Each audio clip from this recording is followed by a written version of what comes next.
Tuesday morning, week 34 of a 52-week program. The project is on schedule. The client is happy. The weekly report shows green across every workstream. The planning engineer sits at her desk and opens the schedule. Something doesn't feel right. Not wrong exactly, just tight. She filters the schedule by float, sorts from lowest to highest. 3 months ago, the MEP installation package had 18 days of float. Plenty of room. No concerns. Today it shows 4 days. She hasn't changed the program. Nobody has reported a delay. The weekly updates have been coming in on time. But somewhere, quietly, without anyone noticing, 14 days of buffer have disappeared. She picks up the phone because she knows what 4 days of float means on a live construction project. It means you're not managing float anymore. Float is managing you. Ask most people on a construction site what float means, and they'll tell you one of two things. Either they'll say it's spare time, a buffer, room to breathe, or they'll say they've never heard of it. Both answers are dangerous, because float isn't spare time.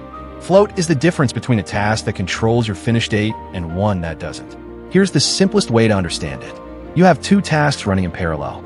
Task A takes 10 days and sits on the critical path. Task B takes 7 days and feeds into the same point in the program. Task B has 3 days of float. That means Task B can slip by 3 days before it affects anything downstream. Not 4, not 5, exactly 3.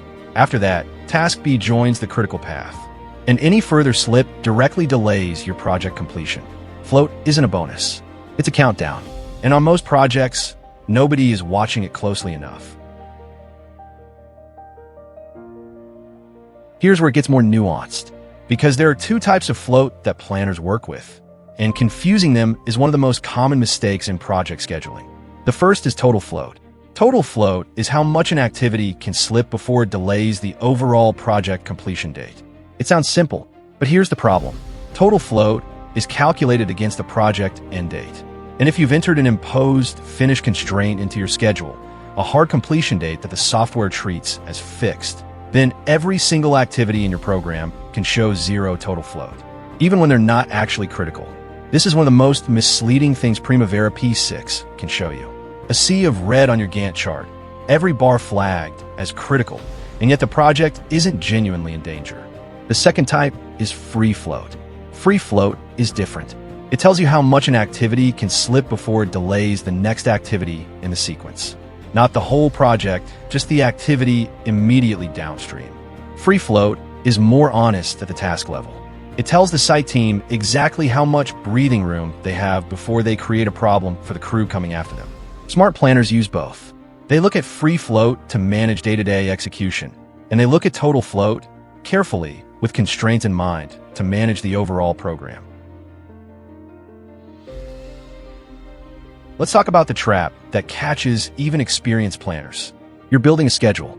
The client has given you a contractual completion date. You enter it into P6 as a finish constraint. You run the schedule. You look at the critical path. Everything is red. Every activity, every workstream, every package, all showing 0 total float. You think this project is in serious trouble. But is it? Not necessarily. What's happened is that the imposed constraint has forced P6 to calculate float against that fixed end date. When the date is tight, or when there are activities that don't logically feed into that constraint, the float calculation becomes meaningless. The fix is to run your critical path analysis using the longest path filter in P6, not just total float. Longest path traces the true sequence of activities driving project completion, independent of what constraints you've applied. It shows you the real critical chain, not the one the software has defaulted to because of a date you entered in a field. This one change in how you read your P6 schedule can completely change how you manage your project. Back to Tuesday morning, week 34. The planning engineer is looking at 4 days of float on the MEP installation package. She goes back through the weekly update history. Every update for the past 6 weeks has shown progress. Activities ticking off, percent complete climbing, but the float has been quietly shrinking. Here's why. In week 28, a civil handover was 2 days late. The area wasn't ready when the MEP crew arrived, so they started 2 days later than planned. In week 30, a material delivery arrived on time, but the wrong specification. 3 days to resolve. In week 32, A design query held up one section of MEP installation for 4 days, pending an engineer's response. None of these were reported as critical path events. None triggered a formal delay notice. Each one was absorbed locally by the team as just part of construction. But collectively, 9 days of float had been consumed. Quietly, incrementally, without anyone raising a flag. Now she has 4 days left, and she has 2 weeks of MEP installation still to run. If anything else slips, one more late delivery, one more design query, one more access issue, the MEP package hits the critical path. And then every day of delay directly delays handover. This is how float disappears on real projects. Not in one dramatic moment, in dozens of small ones that nobody counted.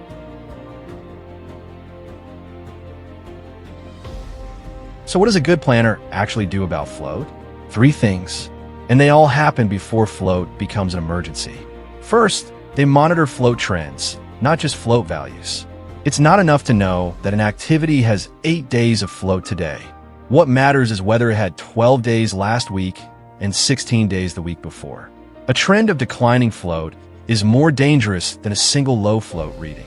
It tells you the direction of travel. Second, they set float thresholds. Most experienced planners don't wait until float hits 0 before they act. They set an internal trigger, say 7 days or 10 days, at which point they escalate any activity approaching that threshold for management attention. By the time an activity is at 2 days of float, your options for recovery are limited. At 10 days, you still have time to act. Third, they protect float in the baseline. When building the original schedule, the temptation is to optimize everything. Remove all slack. Make the program look as tight and efficient as possible. Resist that temptation. A schedule with no float is a schedule with no resilience. The first delivery delay, the first design query, the first access issue, and you're already on the critical path with nowhere to go. Build float and deliberately, especially around interfaces, procurement milestones, and commissioning activities. These are the places where the unexpected is most likely to happen. Float isn't inefficiency. Float is how professional projects absorb reality. The planning engineer in week 34 caught the problem in time. She escalated to the project manager. They brought the MEP subcontractor in for a recovery meeting.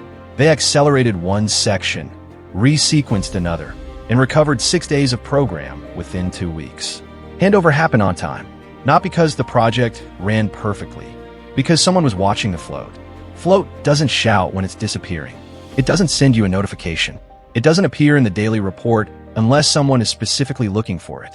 It just quietly shrinks, week by week, update by update, until one day there's nothing left. And by then, the only question left is how much the delay is going to cost. Watch your float. Not just today, every week. I'll show trend before it becomes the story. Have you ever watched float disappear on a live project before anyone noticed? Share what happened below.